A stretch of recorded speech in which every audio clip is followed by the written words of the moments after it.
अंगना में लागल बा साजा के डोलिया, कैसे जाइब हम अबहू ससुर के गलिया, कैसे जाइब हम अबहू ससुर के गलिया।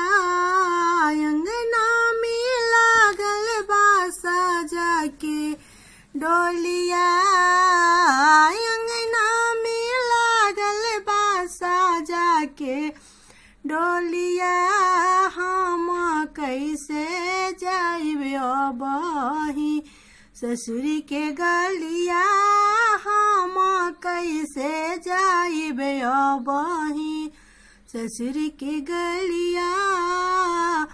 आमा बिनु कैसे रहब हो, केकरा के पापा हम बुलाइब हो।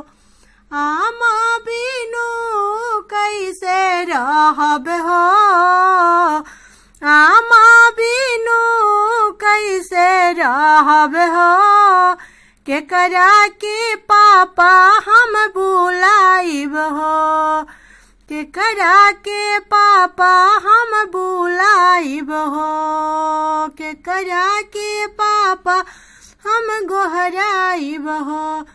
अंगना में लागल बा साजा के डोलिया, अंगना में लागल बा साजा के डोलिया, हम कैसे जाइब अबही ससुर के गलिया, हम कैसे जाई अबही ससुर के गलिया।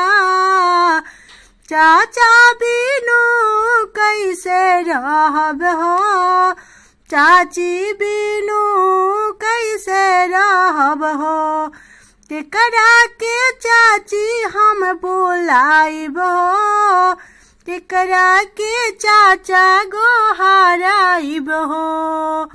अंगना में लागल बा साजा के डोलिया, हम कैसे जाइब अबही ससुर के गलिया, हम कैसे जाइब अबही भसुर के गलिया, हम कैसे जाइब अबही ससुर के गलिया।